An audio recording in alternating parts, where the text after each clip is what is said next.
Joining me today is British author, journalist, and political commentator Douglas Murray. He is also the Associate Director of the Henry Jackson Society and Associate Editor of The Spectator. Douglas, welcome to the Rubin Report. Very good to be with you and to see you in person. I don't know how we haven't done this in person yet. Haven't been in LA. Yeah, what in God's name are you doing living anywhere else besides LA? Well, it's actually not my favorite bit of America, I have to say. I find it slightly uncentered and rootless. But it's also because I don't drive, so coming to LA is sort of hell because you can't walk anywhere. But. Well, I know you're not making that up because you were stuck on a plane for about 4 hours last night. You arrived at like 2 a.m. Then we tried to send a car to get you this morning. Yeah. That took some time. Yeah, no, it's almost as if it's me being difficult. But no, I managed to watch 3 films before the plane even took off last night. Jeez. New York. Anything good? No, all awful. It's why I don't watch many films. They're all bad. Almost always bad. Almost always bad. Do you feel you're at your intellectual best right now? Because you didn't get much sleep. Are you ready to do this? I am. Depends how rigorous you want to be. But, yeah. Well, I've got some pretty rigorous questions right here. But I think that's an interesting way to kick off because you're somebody that everything that I see you write and the events that you speak at and the talks that you give and all that stuff. I mean, you have to be at your intellectual best pretty much all the time. I don't know if you feel you always are, but what kind of pressure does that put you under? Just to be one of the people that. You have to have a cohesive set of thoughts and be able to defend them all the time. I'm not sure you have to have a cohesive set of thoughts. Well, all right, there you go. It helps. But no, I tell you what, I mean, I don't admire or I don't envy politicians for having to have the thing of having to turn up, say the right thing, never beat off message and all that sort of thing. I kind of feel that, I'm a writer. I can have bad days. I can change my mind on things. I can nuance things, texture things, or I can be garbled one day. And nobody says, "Oh my God, he's a total train wreck." I don't know. If they did, I wouldn't care. But well, it's funny you say that because right before we started, we were talking about social media a little bit, and you were saying how you don't respond that often or pay that much attention to that. I'm not on Facebook. I'm on Twitter. I use Twitter as a way to communicate to the few people who care, anything I write or appear on. But I don't talk to the world, as it were. I don't think it's doable. I think it drives people mad. I've seen some of the least, relatively promising minds of my generation slightly wrecked by social media. Yeah. You wouldn't seek out people to shout at you in the street. So. You wouldn't, if they did, say, come over here and say this to me on a more regular basis and do it when I wake up and turn over in the morning and turn my phone on. Yeah.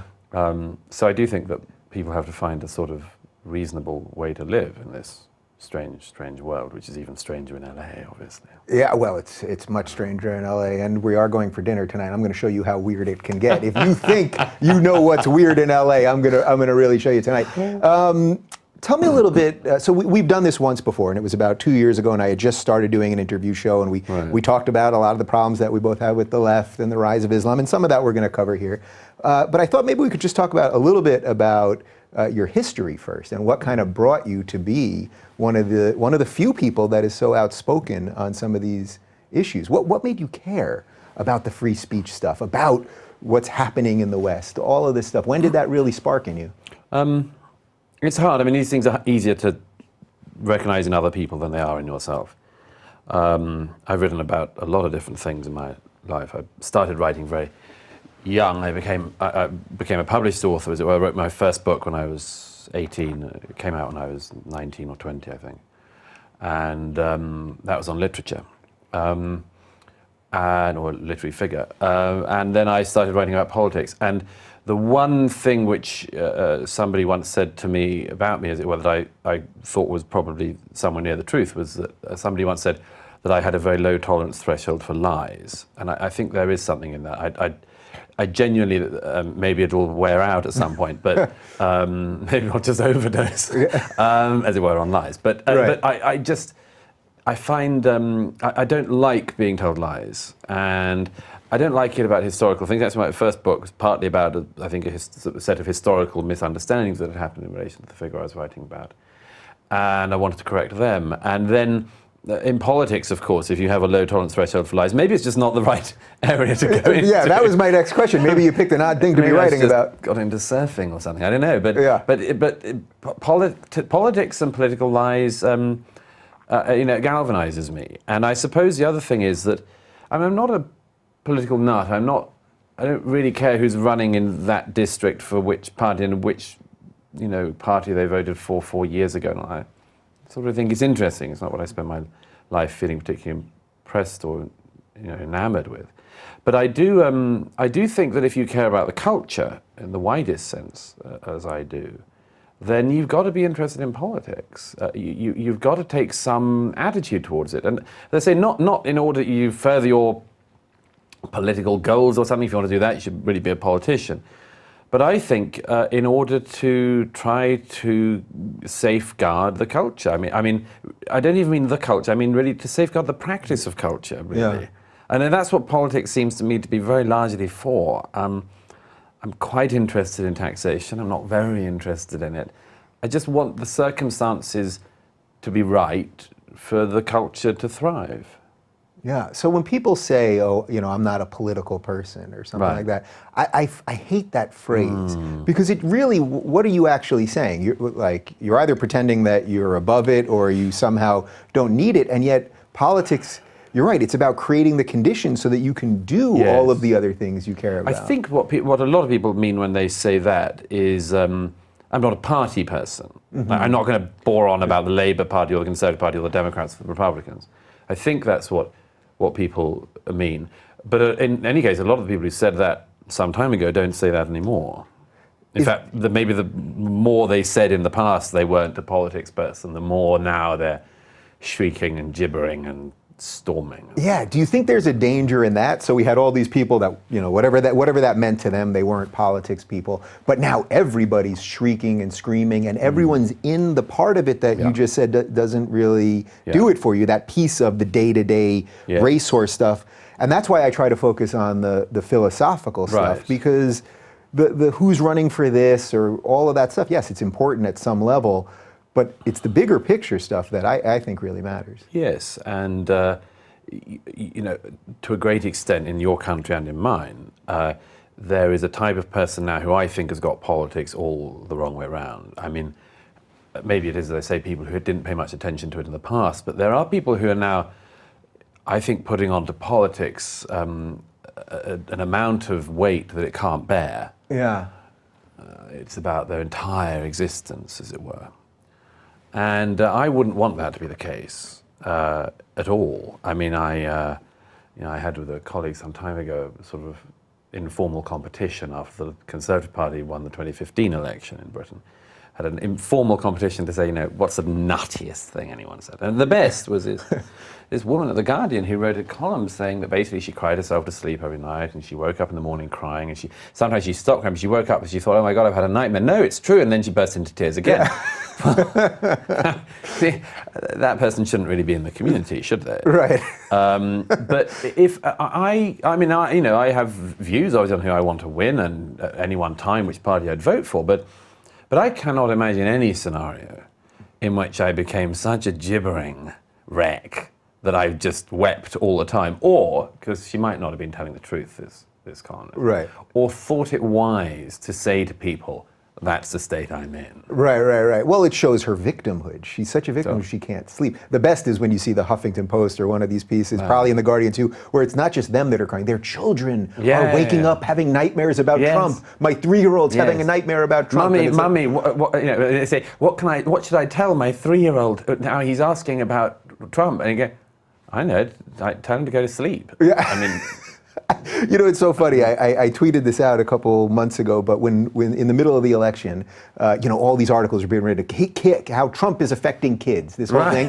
So I asked my at the time, I think he was 5 or 6, my nephew. I said, what do you know about Donald Trump? He looks at me. He's like, he has bad hair and a red tie. And I was like, that's what. That's what a kid would think. All right, so I want to talk about your book, but I thought before we get into that, I want to do a little bit more on just sort of language in general and the free speech thing. So when you come to America, because we have some extra protections, for now at least, on free speech that you guys across Europe don't have, Do you feel an extra degree of freedom? You don't strike me as someone that ever bites your tongue, but when you come here and know that we have such a great freedom, or do you see something a little different here, perhaps? I think you do. I mean, I think you've just got to separate out between what your legal rights are, as it were, and what the actual practice is these days. Yes, legally, I mean, there's nothing I say that's illegal in Britain or Europe. And so I don't particularly feel, any sort of freer to say anything here, because there's nothing I would say here that I wouldn't say there, and vice versa. It's true that having an amendment to your constitution that actually writes this into law is a very useful thing to have. We, of course, don't even have a constitution in Britain, which has its own advantages and problems. But I think these things have to be slightly divorced from the reality of the practice as is at the moment. And at the moment, I think you're probably in a worse situation than we are in Britain or Europe in relation to speech, mainly because of a generation of people who are growing up and are the most privileged generation in history, who seem to think that speech is violence, and that in response to violence you should be violent. And if you make that leap, then the response to somebody speaking is to hit them, and or to shut them down, or to burn a building, or to get them killed, or whatever you want. And I see that all the time, all over the place. Somebody I know in Holland, who I was there just a couple of weeks ago, a lot of the people in the press have been demonizing him, and they say his house was attacked 2 nights ago in Amsterdam, and there's lots of that going on. Loads of target selection, and I think all this is very, very worrying. But I do think that in general you seem in America, to make a terrible generalization, to be slightly further down the road of certain manias about this. It seems to have embedded itself more. This idea of being wounded or even hurt by words, and you've got all of the SJW stuff slightly worse, I think. Yeah. Do you think that's maybe just that, in and of itself, could be just a cultural thing, that Americans kind of scream about things more, we're a little more hysterical, you guys are a little more polite? I was asking a friend in New York about this the other day. I wonder whether that thing that you always hear in America, this is the most important election of our lifetime, every single one. Yeah. And it's always, by the way, I'm fascinated by the language hyperventilation in this country. And I was fascinated by that moment before the last election when Bill Maher said, look, we called Senator McCain a misogynist, and we were just doing it to try to get him, and we recognized he wasn't, and then we did it on him, and then we realized he wasn't really, Romney wasn't really a misogynist, but now this guy is. So I'm fascinated by this thing of basically a lot of sort of chickens coming home to roost in some ways. You kept running the language down, and now you're in this position. But I said to this friend in America the other day, maybe the as it were, the hyperventilization of politics is one of the ways in which you keep your democracy fresh. Maybe you have to live at that pitch. I wouldn't particularly want to live at it myself all the time, but perhaps the kind of, this is always the most important moment ever, is important for this democracy. Maybe it's better than sort of, doesn't really matter, or it's never going to be as good as that again. That's I'm going to ruminate on that one a little bit, because I think you can argue it both ways. I think it's what you're saying. I can see a problem with that level of hysteria all the time, and you're right. When Bill Maher said that, and the left was saying all these horrible things about McCain. We did it about McCain. We did it about Romney. This is the real one. Well, you've cried wolf to the point now that. What did you expect to happen? In an odd way, is that a pro-Trump argument? Strangely, like, he was, of course, what was going to happen here. You know what I mean? Like, you tried it with some decent sort of center-right people, but of course you're going to get this then. Right. Maybe. I'm resistant myself to the to introducing Donald Trump to almost any discussion, because it almost always derails after almost everything that happens in the UK in the last year or so. He's going, well, how will this affect Donald Trump? Just stop talking about Donald Trump. Just allow other things in the world to exist as well. So you're saying, when I think your mayor of London was saying we don't want Trump to come here, you'd be okay if Trump showed up, right? I think so. Outrageous thing. Look, Donald Trump has made an official visit to Paris. Okay? He's made official visits to Germany, so quite a lot of allied countries by now. No. I think it's outrageous. I mean, I think people should protest if they want to protest. But, and I remember the protests against George W. Bush when he came to London during his presidency, and there were some very, very vehement protests. But I don't mind people protesting, of course, is that right? But I think this attempt to say, I mean, our most important ally, and particularly at an important time in our national history in Britain when we need to be reforming our alliances and renewing them, to say F off to the president of your closest ally seems to me to be very, very unwise as well as rude. Yeah. Is it one of those things where it's just the easy answer? You know, just, oh, don't let him hear. Well, it shows how good we are. Don't let him hear. But actually what you do, you actually do damage to probably the most important relationship that these countries have. Absolutely. I mean, when the mayor of London says we don't want him in London, you go, well, he's in Paris. He's in Berlin. Like, what have you achieved? At the best, you'll damage, among other things, the economic relations between Britain and America. So, nice work, Mr. Mayor. Nice work. Right.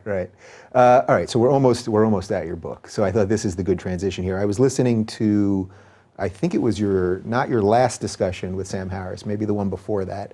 And you guys were talking about language and sort of the slow erosion of what's happening in the West and the rise of Islam, a lot of the key stuff that we all kind of talk about. And you were talking about how we're going to be arguing about gender pronouns as all of our rights are going to be taken away from us. You said it far more eloquently and with some better adjectives. But I thought it was a really interesting point that our eye is not on the prize. No. In that we're not focusing on what's really important. No. We're worried about things that are, not to say transgender rights aren't important, but they're not the big picture stuff. No. How important is all of that, focusing on the right things? I think it's crucial. I mean, people can be interested in whatever they like, but I also have the right to tell them I think they're wasting their lives. Gender pronouns, all of this sort of thing. There is, by the way, behind all this something very strange I started to notice.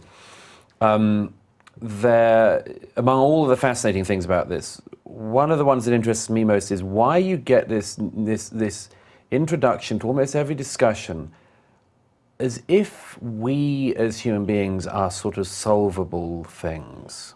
I find this fascinating.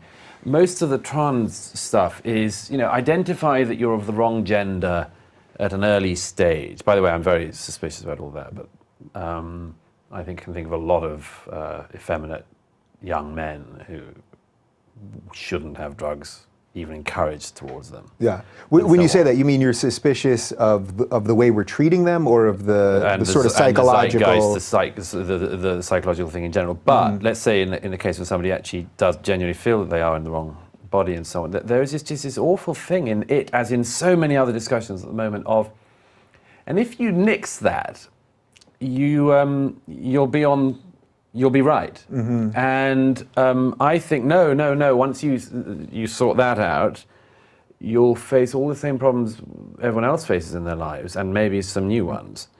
But this is, I hear this in the race discussion in America, I hear it in the gay discussion in America, in a whole set of them. It's as if if we get the formula right, and I just think this is a fascinating mistake. I don't think we live our lives as solved or solvable beings, and we are engaged, it seems to me, particularly in this society in America, in this strange attempt to sort of get the minutiae right. And apart from being deeply navel-gazing, it seems likely to me that we may be missing all the really important things that are going on. I have this sort of haunting view always that we'll feel like we've really sorted out every aspect of LGBTQI rights just as China becomes the most important power in the world. Very interesting. Right. How interesting. Yeah. I think it's a fascinating piece, because I was going to talk a little bit more about this at the end, but you're gay, and I asked you in our last interview right at the end, by that fact alone, how much does that give you an extra sensitivity to all of the other things that you're talking about. You have a vested interest, you and I think Yes. all of us, I think all humans altogether have a vested interest in keeping the West alive. Sure. But I think as a gay person, it's particularly important that the last places of tolerance and Yes. Western thought are kept alive. Yes, I have to say, in my own case, that's not particularly a galvanizing thing, I have to say. I mean, I think being gay is kind of boring as a subject in a way, because certainly for my generation, I mean, we sort of you came out, and by your 20s, like, who wants to keep going on about that? Albeit I understand it why people did before, but you know, there's not a career or life, as it were, in just being a gay. You know, Right. I mean, it's not a full-time occupation. Right. Only so many of us can be in reality TV. You know? You know, there's only so many fashion gigs on Bravo. And I've never and it's never particularly influenced my politics. And in fact, I may have said this to you before, but I'm generally very opposed to the idea of politics being about what am I myself and how can I get the world to most accommodate itself towards me. I think it's a mistake. I think politics should be a search for some kind of truth, or the best arrangement that allows the truth to occur. And, you know, your own involvement in it or your own comfort in it is of importance. But I mean, I wouldn't want somebody who said, I'm totally into this because I'm fighting for myself and that's it. In fact, by the way, sorry, since you mentioned it, on some of this stuff, on the Islam stuff, for instance, actually the first warning siren to me was not the treatment of gays, it was the treatment of Jews, which I became sort of increasingly noticing there was a problem a couple of decades ago now. But it was that. I'm not So how Jewish, are you seeing I that in British society? Well, I was worried about it because I started to notice that there were things that were being said that I thought wouldn't come round again. And as I say, I'm not Jewish myself, but you can notice these things and not need to, as it were, have a personal vested interest in it. You know, and I mean, I suppose one other thing I'd say about this is I generally think, I mean, the atomization of society into groups with their own interests is one of the things that's causing all this mess in America at the moment. I don't see why the job of gays should be just to sort of fight for the gays, and the job of the Jews should be to fight for the Jews, and so on and so forth. I think the idea of sort of looking out for each other is surely the point in a republic, and yet that point seems to be lost. Right. So is that where this intersectional crew has really lost it? Because they're sort of getting what you're saying, that we should be looking out for each other. That should bring all of these minority groups together. Except instead of that, they're vying for most oppressed. They're vying for most oppressed and most ridiculous and most hyperventilating and all of that. But the intersectionality people, I mean, there's two big things. One is they are the prime culprits of this thing of the myth of solvability. The myth of human solvability. Right. If we get the Rubik's Cube right, and okay, the gays get there, and then we get the trans there, and then there's people here, and then the non-binary, and then this, and then the Muslims can get there, and we can all think exactly the same. We can all think exactly the same and speak in exactly the preferential order that we're allowed to speak in. It'll all be fine. Whereas my view is, you'll still have every single problem of the world ahead of you. You'll still have to work out what your foreign policy is. A whole load of stuff is coming. But so that's the first thing. But the second thing is they are obviously breaking apart American society. I don't think that's too much of an exaggeration, because they started at the universities and it's trickling across everything else. And I've been having really interesting conversations with people about this in recent years in Europe as well as in America. And one of the things I'm sort of slightly confident about here in America is that you do have an answer to it. And it's an answer you've had before. You know, the problem of the identity politics thing is we're already starting to see that apart from being wrong in itself and I think morally suspicious and selfish, you can't stop what you're going to create on it. You can't have racial rights for every group and racial pride rights for every group and always hold back white, you know, pride, whatever. You just can't. At some point it's going to break. You can't keep bashing heterosexual men and not expect at some point that there's going to be some kind of response. So if everyone's allowed their group apart from the majority or whatever, then at some point that's going to get nasty, and I can see it coming so clearly. Yeah, I mean, we see it now. And it's already started. And the thing is that in America, you had the answer to this, which is what Tocqueville mentions. It's the deal of being in the Republic is you don't do that. You deal with each other face to face as citizens.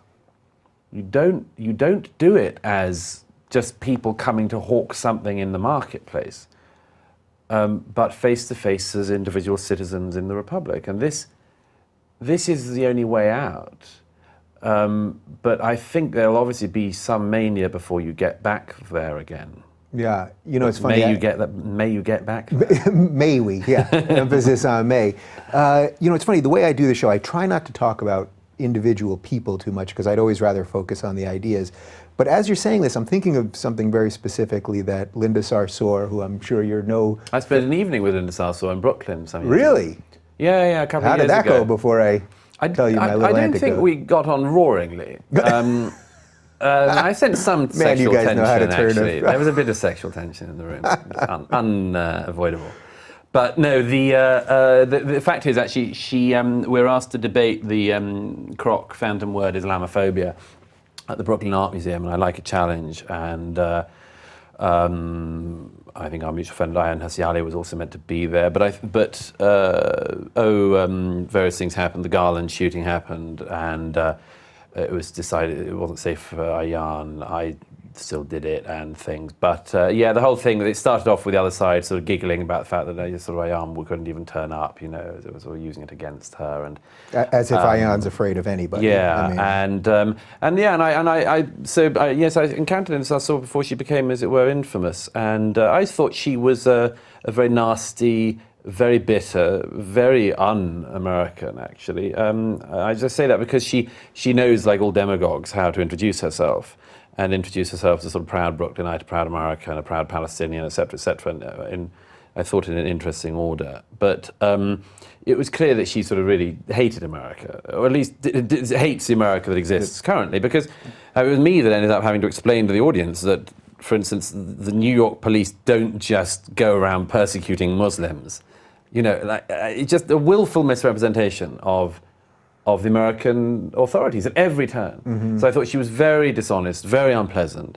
But I mean, I've come across her type all my life. Yeah, and the only reason I mention her is because of what you said previously, which really was about assimilation. That the whole point of America is to assimilate. Yeah. And I don't know if you saw that speech she gave about 2 months ago where she called for jihad, and then suddenly the left was defending the word jihad, and the white supremacists in the White House and all that. But I thought the key part of it, put jihad aside, put white supremacy aside, the key part was when she said, we're not here to assimilate. Yes. I thought, that is the antithesis of the American project. This amazing melting pot that we have, where we've done, for the most part, multiculturalism right, where Europe has failed in a lot of ways, and she was saying no. No, absolutely. Not. And I thought that was more dangerous than the other stuff. Absolutely, of course. I mean, yeah, as you say, but put aside the fantastical idea that what she was suggesting was, you know, you sort of have a jihad by kind of going and just really struggling in front of a Jew somewhere. You know, like, I'm just struggling in front of this Israeli.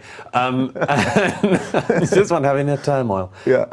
This is what I recognized the night we met. I mean, she really doesn't like this country. By the way, I mean, we all have a problem about that. Is what you do about that. It seems to me she's a sort of very rabid sectarian sort of Palestinian nationalist who happens to live in Brooklyn. But I mean, really, what you do about it is that people identified that, recognized it, and called it out for what it was, what it is, and there just aren't very many people who do that still. I mean, you know, we all take sort of baby steps on this, don't we? You know, as you say, you know, you end up with the left sort of defending, well, she probably meant this, and actually, why don't you just say, look, she's not speaking as a critic of our society who wants to sort of mildly improve it. She's speaking as an opponent of our society because she doesn't like it. Mm-hmm. Now, I've encountered this, I say, all my life in my opponents, and the very close enemies I've made in Britain and across Europe, a certain type of person of that ilk who clearly speaks as an opponent of the society. They don't like it. And of course, among other things, all you can do is point out then is to say, you know, amazing you're here, really, isn't it? Amazing. Yeah, and that's the catch-22 of what we've got in the West, right? We're going to have to let in all sorts of voices. That's the beauty of this thing, and it also creates a little bit of the threat.